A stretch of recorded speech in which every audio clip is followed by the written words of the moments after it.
This is one of the most exciting and important projects that I've certainly worked on in almost 18 years at BSI. I think its inclusivity is absolutely paramount. We're trying to, alleviate poverty across a huge number of geographies, or contribute to the alleviation of poverty. We are working with the most vulnerable groups in society. We're working with civil society. We're working with consumers. We're at varying levels of, awareness and knowledge of standards. We're working with national standards bodies. Every country has a different national quality infrastructure set up. We say the national quality infrastructure is only as strong as its weakest institution. So it's paramount that the program, includes all the relevant stakeholders, partners, institutions that help create that NQI ecosystem that serves its domestic market in the best way possible. You are listening to The Standard Show, the podcast that brings you the stories behind the standards, with Matthew Charles and Cindy Parakill. The ambition and the scale of the project is significant. It has ambitions to reach wider audiences. We're very keen to support that. We're very keen to make sure that the impact this project is having is clearly communicated and demonstrated. And a lot of this impact also will sort of become clearer as we go further down the line. It's the level of outreach and the level of breadth and scope that the project has. It brings the benefit and the stories to the fore, really. Hello, my name is Matthew Childs and I am with Cindy Parakill. Hey Cindy Parakill, how are you? Well, I'm looking to trade up. How about you? Well, I'm doing a roaring trade. Ooh, very good.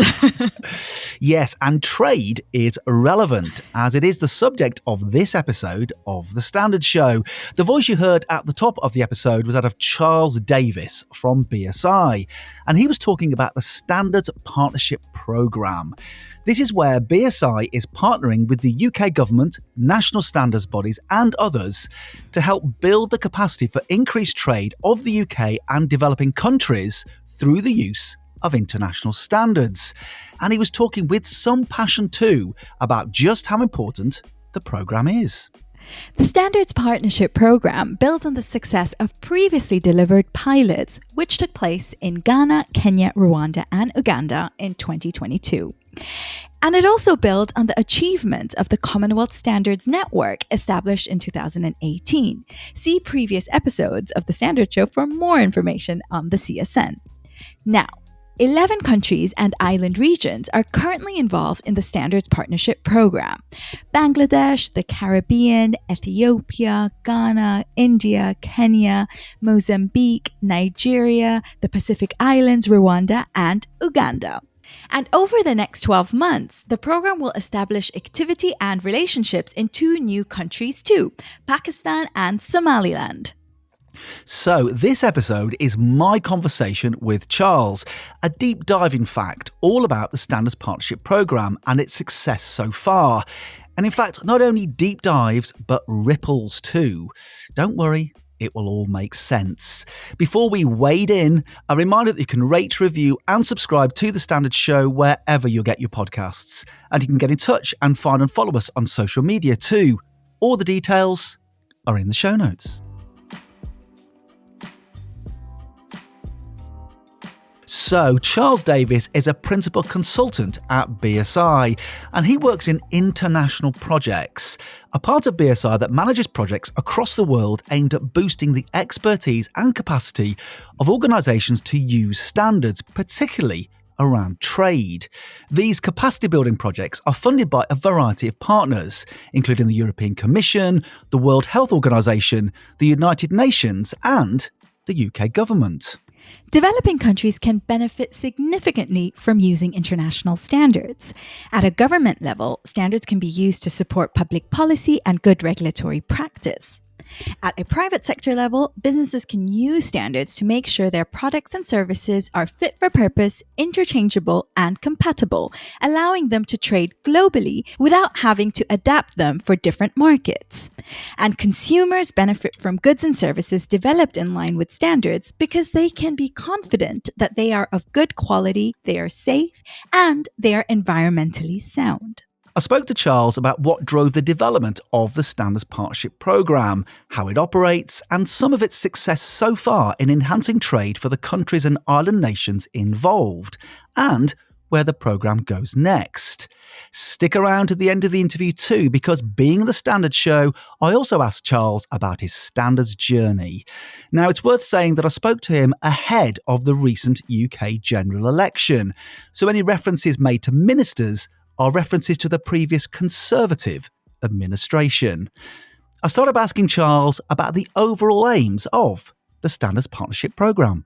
The Standards Partnership Programme, it's an exciting new initiative launched by UK government. So back in May 2022, the UK government announced its international development strategy, which announced the creation of new centres of expertise to sort of bring together one-stop shops of UK partners to sort of, in this case, under the Centre of Expertise for Trade, to support developing countries in engaging in trade and to participate effectively in the wider multilateral trading system.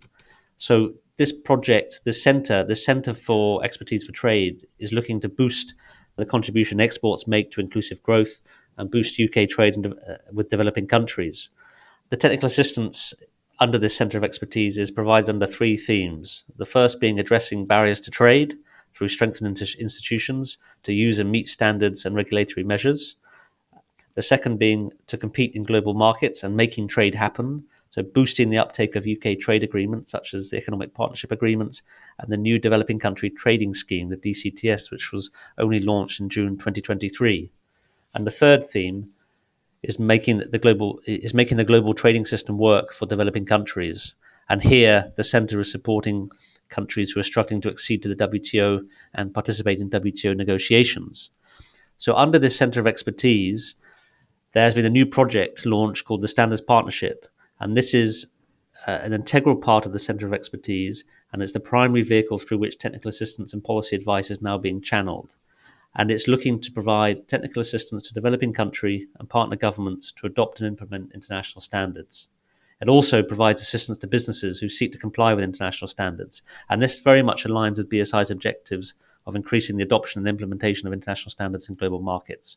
And by supporting FCDO with its delivery, we continue to position ourselves as a trusted and preferred partner for future work. So trade, obviously, Charles, trade is at the centre of this programme. I just wonder how different is the Standards Partnership Programme, different to what we normally do in international projects, or does it build on anything that the BSI has done previously? Yeah, absolutely. So it is unique in that it covers such a large number of geographies. So we're currently working in 11 geographies, 7 of which in Africa and 4 outside.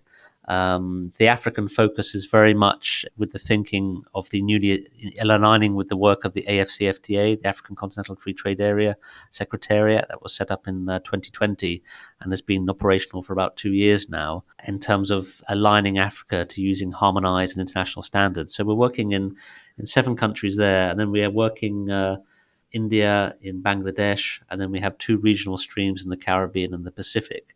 The Pacific being very much focused on the forthcoming Commonwealth Heads of Government meeting in October this year. And this project is sort of a follow-on to some degree from the Commonwealth Standards Network that listeners may be aware of, that the first 2 phases of which ran from 2018 to 2021 and has subsequently had a third phase delivered over the last year. But it's unique in that we are doing so much in-depth technical assistance in so many geographies. When designing the project, we did discuss, what model would be most impactful, and we conceptualized, a sort of 2-prong approach: a deep dive recipient country and a ripple effect country. Deep dive being whereby countries receive a larger degree of assistance. Normally, that also might have a wider quality infrastructure, a more mature quality infrastructure, a larger economy, domestic economy to serve, and ripple effect countries being those countries in the neighbouring vicinity who could benefit from lessons learnt, who could, observe how deep dive countries are receiving interventions, and who could also benefit from south-to-south cooperation. Traditionally, in our programs, we've tended to use UK, European, international expertise, but that more and more the focus is becoming on localization, using local partners, ensuring peer-to-peer knowledge transfer. And so we've had some very good examples in terms of our work in Ghana and Rwanda, where we have sent some Ghanaian metrologists from the Ghanaian Standards Authority over to Rwanda to support them with some of their metrology work. And that's just an example of, retaining and building institutional knowledge within the partner countries that we're operating. So that's something that's very unique to this particular program. So you've mentioned there are 11 countries and island regions involved. How were they selected? Yes, yeah, so that's an interesting question. They were selected through a number of approaches. So towards the end of the Commonwealth Standards Network in March 2021, the UK government had this idea for a standards and quality program, which was subsequently delayed as a result of the COVID pandemic and various spending constraints and things. But then in early 2022, we were asked to conduct a benchmark study to look at some of the lessons learned from the CSN program and to identify, how could we produce a project that continued to expand on the technical assistance that was delivered under CSN, but which could be made more scalable, and then also to look at, which were the priority trading partners of the UK at that particular time, and what interest from Post in UK government was there for potential buy-in to the program. So the project is funded through a mix of central government funding, but also a voucher buy-in from Post, where there's specific needs and requests and on-demand activities that align with the Trade Centre of Expertise and the Standards Partnership Project in particular. So we came up with a sort of selection criteria in terms of, how active are these countries in international standardization work? Are they eligible for the DCTS trading scheme that was launched last year? Is there an EPA in place? What are the sort of the priority export sectors? What are the clear, opportunities for quality infrastructure strengthening? And by putting together quite a detailed selection matrix, we were then able to come up with some proposals as to which countries and which regions the UK government might like to consider in piloting a project. So we looked at Africa, we looked at Southeast Asia, we looked at the Caribbean and also South America and others. And in the end, we came up with, in collaboration with the UK government, a short list of countries to operate in. Charles, you mentioned earlier about a sort of pilot phase for the program. Tell me about that. Yeah, so the pilot, we wanted to sort of use it as a test bed to run some support work with our partners. So we initially looked at Ghana and Rwanda. Now, Rwanda, BSI has been working in since 2012, but Ghana was a new geography for us. We had done a little bit of work with them, with the Ghana Standards Authority through the CSN, but Ghana has increased prominence now in terms of the Continental Free Trade Agreement, the AFCFTA that has been set up in Accra. So Accra won the host to hold that secretariat.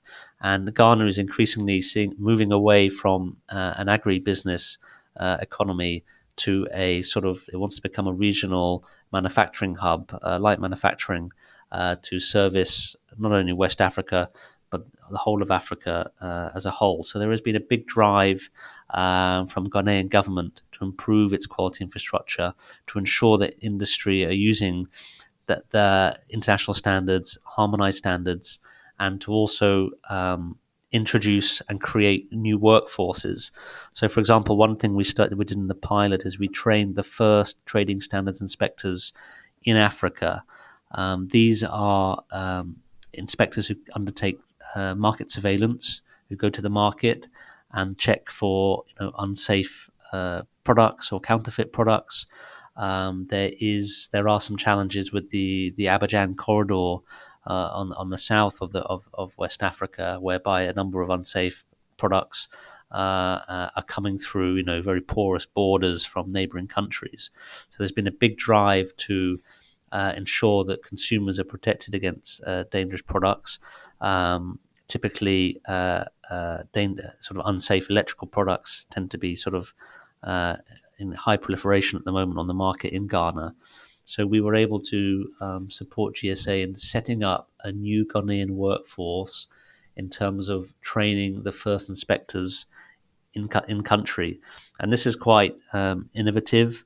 It's something that we're able to sort of showcase to peers, sort of neighbouring countries. When we talk about the ripple effect, this is a function that other large economies may wish to adopt and use. And the pilot program was used to sort of explore, to support in a number of areas. So we didn't just support the inspection function, we also looked at the metrology function within GSA. We also met with other stakeholders such as the Food and Drug Agency for Ghana, the National Petroleum Authority, and we got a really good feel as to know who the key players are, who was in need of support or wanted support, and how would we map out a work plan that could demonstrate some sort of good quick wins, some impacts in the short term, but then also in the longer term, how the project could maybe be scaled up to support Ghana's wider economic ambitions and considerations. And then in Rwanda, a country where we know very well, we've been working with them for over 10 years, there we know the speed of their quality infrastructure development. They received slightly less funding, hence it was considered for a ripple effect category, and we were able to do some refresher training to train some more lead auditors for the Rwanda Standards Board, who were then able to go out to market and conduct their conformity assessment work, because we've previously helped Rwanda achieve international recognition through accreditation on its conformity assessment schemes. And so we've sort of been topping up, helping to improve their service offering and the services they're able to offer to the domestic market. And then obviously by doing some of this work in East Africa, we've also been able to showcase some of that work to neighboring countries like Kenya, Uganda, Tanzania, and others. And like I said, this Ghana Rwanda, it's really formed the pillar of the Standards Partnership Program as we see it now. It's they're very much front and center, and they'll be receiving continuous delivery throughout the Standards Partnership Program. So clearly a really successful pilot phase there through Ghana and Rwanda in particular. I just wonder then, given that and all the learnings that you've taken from there, we're at the end of sort of the first full year now of the program. So overall, what's happened in that first full year? No, as a result of the pilot, the project was then widened to 11 geographies. So they included Ghana, Nigeria, Ethiopia, Mozambique, Uganda, Kenya, Rwanda, India, Bangladesh, and then the two regional projects in the Caribbean and the Pacific. And there's been a lot of great work to talk about. I mean, in the Caribbean, we've been supporting the private sector. We've been supporting sea moss farmers. So this is a new superfood that's coming to our shores, or is already in our supermarkets. It's a prebiotic.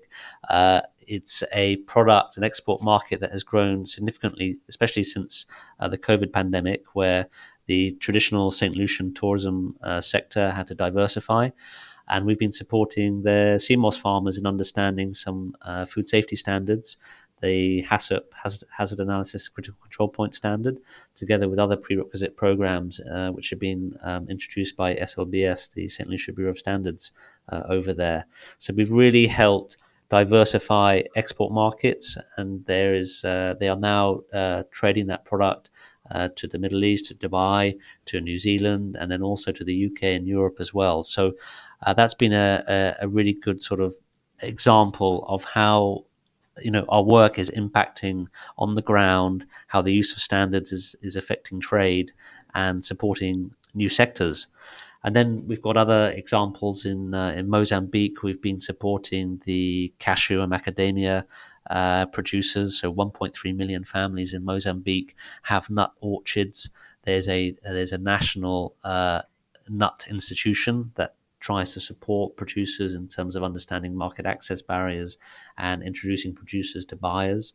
So we've very much been working with that value chain in understanding and using particular standards to help build, to build exports. Then we've also, in terms of from a policy angle, in Kenya, for example, we've been supporting and finalising the development of a national quality policy. This has been a process that's been going on for some time in Kenya, and for various reasons it hasn't come into fruition. But we've been able to get it up to Parliament for parliamentary approval, and we've been working with the Parliamentary Trade Committee. We've been working with the Kenya Bureau of Standards, the new Kenya Accreditation Service, KENAS, and also the Ministry of Trade in Kenya to undertake a number of consultations for the Kenyan government in terms of reaching consensus and being able to sort of put together and finalise the National Quality Policy document, which will be approved and put forward for implementation in the coming months, and that's something we're looking forward to continuing to deliver in the next phase of Standards Partnership.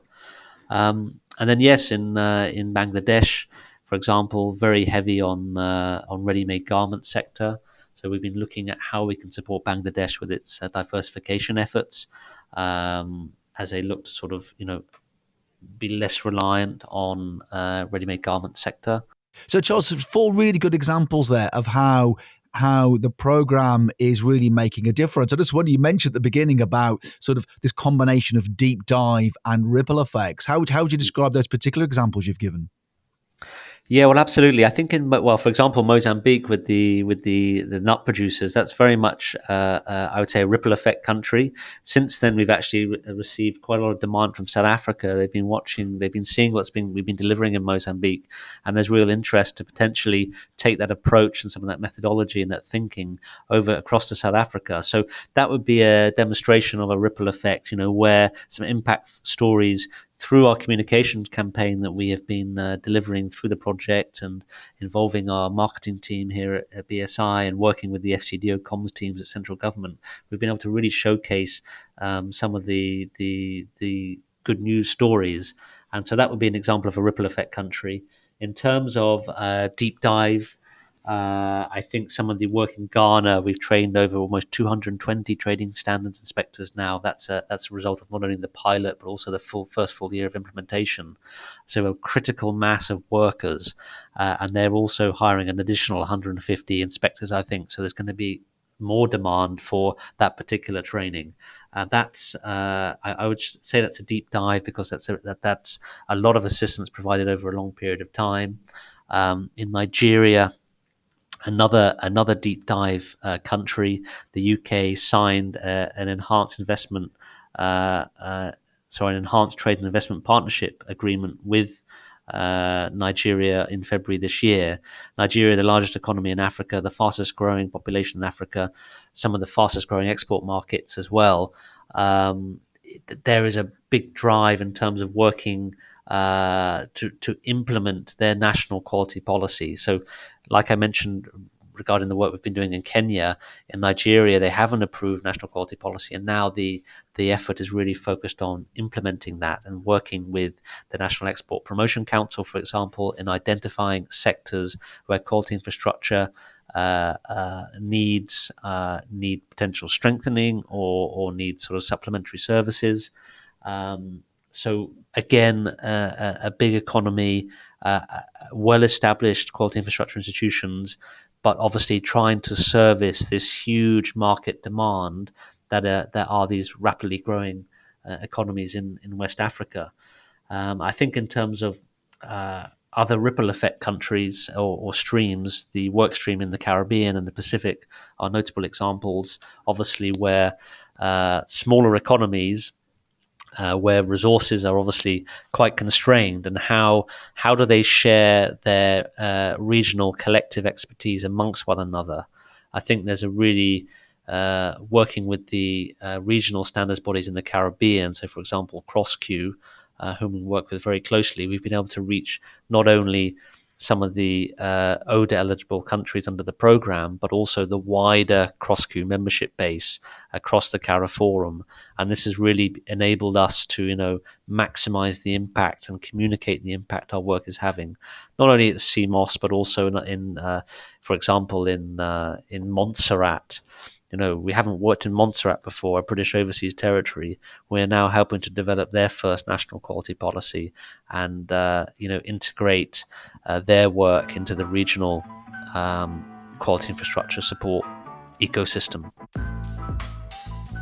Standards affect all of us every day, wherever we go, whatever we do. By defining good practice, they help people and organizations to do things better. Each year, standards bodies publish thousands of standards, and we are looking for more people like you to join our community of standards makers. We welcome applicants from all fields, backgrounds, and career stages. Our goal is a simple one: to have a balance of views around the table. By becoming a standards maker, you could help to improve the way things are made and done, like creating healthier and more inclusive workplaces, developing higher quality healthcare systems, making advances in AI governance, or accelerating climate action, and many, many others. So, if you want to make a difference and shape the world through standards, start your standards making journey now. Details of how to do so are in the show notes. So, Charles, you've given there some really good examples of some sort of deep dive and ripple effects of the program. But I just want to sort of pulling back. We've had the first full year. What impact has it had overall? Yeah, absolutely, Matthew. Yeah, well, first of all, the feedback from the partners after the first full year has been extremely positive. We're helping to empower and build the capacity of government officials, NSBs, and regulators to use standards as tools to reduce barriers to trade. We're helping build trust in international markets and accelerating progress and creating real national prosperity. I think we're getting sectors to use standards, to be aware of standards, to use standards more effectively. We're helping build the capacity of public institutions. We are providing much needed upskilling, knowledge transfer, and guidance in terms of how to engage the local markets, how to engage the private sector producers and wider industry, but also consumer groups. Educating the day-to-day consumer in what to look for when purchasing products, what to be aware of, also how to be involved in standards development. Ultimately, we want to give these countries the confidence to participate more actively in international standards development and bringing their national and regional issues to the international table. I was in Nigeria 2 weeks ago attending the General Assembly of the African Regional Standards Organization, ARSO, which has over 40 members. And they were saying Africa has only contributed 4 new work item proposals to ISO in the last 5 years. I mean, this really sets out, the current sort of need for that mentoring support to help national standards bodies across this program in giving them the skills, the confidence to, participate more actively at an international level. So that's certainly we've started to see some of that work. For example, one very good example is in the Pacific, whereby we ran a workshop for a number of Pacific island states in terms of the national standards bodies and the ministries of trade standards departments. And for example, Samoa has recently received, I believe, approval to join the ISO community. So this is just one example of how this project is helping to attract new members, to bring in new members to ISO. So that can't be underestimated. The more involvement we have from national standards bodies in the international standard setting process, the better it is for everybody. And that is a real impact. So, Charles, clearly a really successful pilot for this program and a really successful first year. I just wonder what's next for the Standards Partnership. What will be different in phase 3? Yeah, so BSI has just signed a memorandum of understanding for the next year of Standards Partnership. So that will run from, it started back on the 3rd of June this year, and it will run until the end of March next year. It's again very sort of similar in terms of structure and budget to last year. We'll be working in 11 geographies. A couple of slight tweaks to the geography selection. We should be working in Pakistan and also potentially doing some work in Somaliland as well this year. And this year, there's also been a sort of, I think one of the things we've learned is we would like to do more work in the private sector. We've had this first year or 2 years working with the government departments, with the public institutions, with the agencies, and we've had some really good outcomes to date. However, there's more to be done in terms of working with the private sector, in terms of understanding the benefits of standards and quality infrastructure, and then obviously helping to drive that export growth, making use of this DCTS, this Developing Country Trading Scheme initiative that's been launched, making sure that that a greater degree of sectors are aware of how they can use standards, how we can drive regional trade, how we can ensure that the countries, especially in Africa, are prepared for the AFCFTA implementation, and how we can introduce producers, manufacturers to buyers, and to ultimately get those global supply chains working as efficiently and economically as possible. So there's definitely going to be a greater focus on the private sector. There may be more of a sectoral focus across the whole portfolio, because one thing we found is we've been working in these 11 work streams over the last 2 years. There has been some sort of what we call cross-modular, cross-portfolio activities. So we did do some virtual webinars on Flex 236, this how to produce inclusive standards using data. And we've provided, I think, 3 workshops in 3 different regions. But we would like to do more cross-cutting work across all the countries. So building out that modular design, so maybe doing some more work on food safety across the portfolio, or energy efficiency, good governance. There's a whole range of thematic modular boxes that we have sort of designed and prepared, and we would like to maybe try and roll out a few more of those. So, Charles, the Standards Partnership Program, for how you're describing it, it sounds such a successful program for BSI and for the countries involved. I just wonder, given your long experience of working internationally on standards, supporting countries to use standards of the way you described, what is so important about this Standards Partnership Program? Thanks, Matthew. Yes, I mean this is one of the most exciting and important projects that I've certainly worked on in almost 18 years at BSI. I think its inclusivity is absolutely paramount. I mean, we're trying to alleviate poverty across a huge number of geographies, or contribute to the alleviation of poverty. We are working with the most vulnerable groups in society. We're working with civil society. We're working with consumers. We're at varying levels of awareness and knowledge of standards. We're working with national standards bodies, whom we know well, obviously, through the international standards community, but all at very different levels of their maturity. And every country has a different national quality infrastructure set up. We say the national quality infrastructure is only as strong as its weakest institution.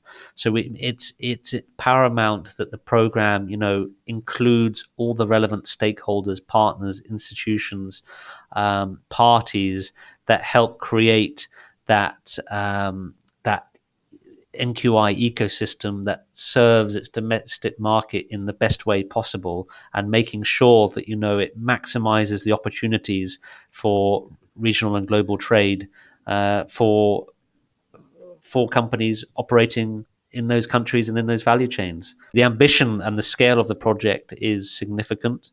It has ambitions to, reach wider audiences. We're very keen to support that. We're very keen to make sure that the impact this project is having is clearly communicated and demonstrated. And a lot of this impact also will sort of become clearer as we go further down the line. But yeah, I think it's very much it's the level of outreach and the level of breadth and scope that the project has that brings the benefits and the stories to the fore, really. Now, Charles had been speaking to me quite a bit about ripple effects and deep dives. And it'd be fair to say that he's had a pretty deep dive into standards himself, as he said right at the top of the episode, 18 years and counting. So I wanted to finish by asking him about that, his own standards deep dive, his standards journey. As regular listeners to the podcast will know, exploring standards journeys is something we just love to do. So I asked Charles what's been his standards journey, how and when did it start, and where is he now? Wow, well, it started a long time ago. So before I joined BSI, I worked for an American organization, and I remember I was interning there, and they were going through their ISO 9001 quality management audit, and I believe at the time they were certified by BSI. So that's when I first sort of came across, the world of standards and BSI as an organization. And then following completion of my university studies, I then joined BSI on it. At the time, it had a 2-year graduate management program, whereby you could be rotated, every 6 months within the organization. So I got great exposure to the different areas of BSI, working in the laboratories in Hemel Hempstead, and then working in our what was a global marketing team back then, and then working in international projects. And that was the sort of my third rotation, and I enjoyed it so much that I've never left. So I've been there almost 17 years in international development. So I've seen a lot of different projects, a lot of different scope in terms of what the projects are trying to achieve.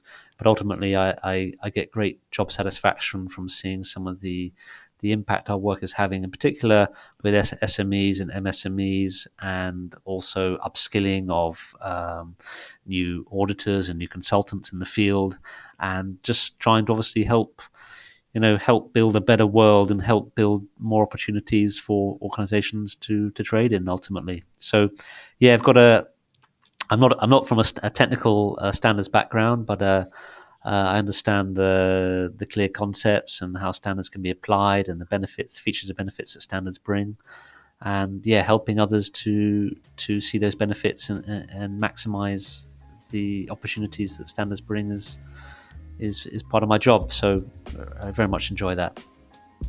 Our thanks to Charles Davies for speaking to us about the Standards Partnership Programme, and also for sharing with us his own standards journey.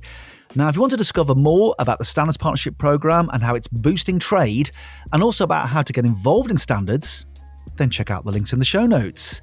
And a reminder that the show notes are also where you can find details of our socials and all of the other ways to get in touch with us here on The Standard Show. You have been listening to an episode of The Standard Show, the podcast that brings you the stories behind the standards, with Matthew Charles and Cindy Paragill. You just heard a Stripped Media production.